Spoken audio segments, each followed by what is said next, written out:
మహబూబ్ నగర్ జిల్లా జడ్చర్ల నియోజకవర్గంలో ఎమ్మెల్యే జానంపల్లి అనిరుద్ రెడ్డి నూతన రేషన్ కార్డులు కళ్యాణలక్ష్మి షాదీ ముబారక్ లబ్ధిదారులకు చెక్కులు పంపిణీ చేశారు. ఈ సందర్భంగా ఆయన మాట్లాడుతూ మాజీ మంత్రి లక్ష్మారెడ్డిపై ఘాటైన వ్యాఖ్యలు చేశారు. ఈ కార్యక్రమంలో కాంగ్రెస్ నాయకులు, కార్యకర్తలు, ప్రజలు తదితరులు పాల్గొన్నారు.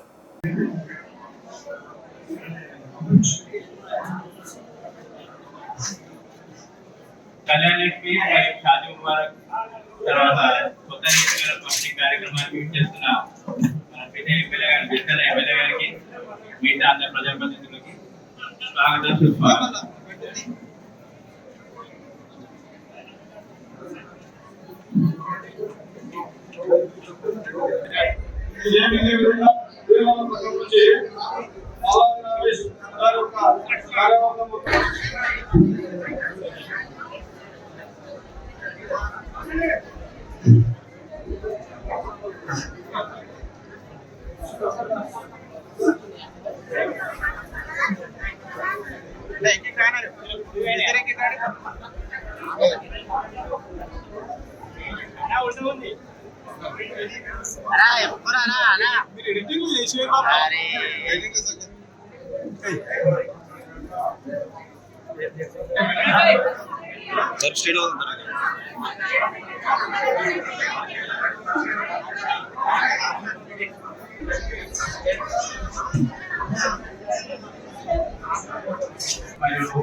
కొత్త రేషన్ కార్డు మనకు డిస్ట్రిబ్యూషన్ చేసిన ఎమ్మెల్యే గారికి, గౌరవ మున్సిపల్ చైర్మన్ గారికి, మార్కెట్ కమిటీ చైర్మన్ గారికి, మిగతా పెద్దలకి అందరూ నమస్కారం. ఈరోజు మనం రేషన్ కార్డు మనకు మొత్తం 59 షాపులకు 2360 కార్డు వచ్చాయి. ఈ వాళ్ళకి మెమోరేషన్ 300 కార్డు వచ్చింది. అవి తర్వాత ఈరోజు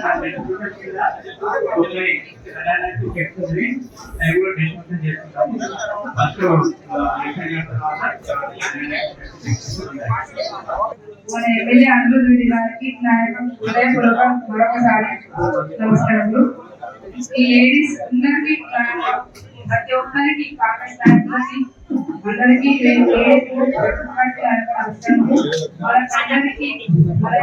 ప్రతి ఒక్కరికి ఇల్లు వస్తుంది. మీరు ఎవరు ఆలోచించవచ్చు, ప్రతి ఒక్కరికి వస్తుంది ఇల్లు. లేని వాళ్ళకి, భూమి లేని వాళ్ళకి, ఇల్లు లేని వాళ్ళకి. అదేవిధంగా కళ్యాణలక్ష్మి చెక్కులు కూడా అవసరం లేదు. అదేవిధంగా ఇద్దమ్మ ఇళ్ళ కాడికి వస్తే గతంలో వర్షాకాలం వచ్చిందంటే పార్టీలు పడిపోతాయని ఎవరి ముందు మాట్లాడారో, ఇంత నీచ రాజకీయాలు చేసిన లక్ష్మారెడ్డి గారు ఒక మంత్రిగా చేసినావు. పెట్రోల్ పోసుకోమని చెప్తావు నువ్వు, పెట్రోల్ పోసుకొని చచ్చిపోమని చెప్తావు నువ్వు. తప్పు కదా? గవర్నమెంట్ డబుల్ బెడ్రూమ్ ఇల్లు బయట వాళ్ళు వచ్చి తెచ్చల వాళ్ళు కాదు, బయట నుంచి వచ్చిన వాళ్ళు కబ్జా చేస్తే వాళ్ళని బయటికి పొమ్మని చెప్తే పెట్రోల్ పోసుకోమని చెప్తావా? ఇంత నీచ రాజకీయాలకి దిగజాడినావా అని అడుగుతున్నాను. నువ్వు పెట్రోల్ అయినావు కాబట్టి బతికిపోయినావు. నాకల చిన్నగా ఉండటం మాత్రం నీ అంత చూస్తున్నాను చెప్పి కూడా తెలియజేస్తున్నాను. నాకు సంస్కారం ఉన్నది, చదువుకోవాలి. నువ్వు ఎన్ని మాటలు తిట్టినా నేను ఒక మాట అంటలేదు, కానీ ఇలాంటి నీచ రాజకీయాలు చేయొద్దని చెప్పి తెలియజేస్తున్నాను. మొత్తం జగన్ ప్రజలను అడుగుతున్నాను. బయట వాళ్ళు ఇల్లు తీసుకున్నారు 2 లక్షలు ఇచ్చి, వాళ్ళ అర్హత కూడా రాదు వాళ్ళకి ఇల్లు ఇచ్చేదానికి. దానికి కేవలం 126 మంది ఉన్నారు, వాళ్ళకి నిజంగా ఇల్లు లేవు.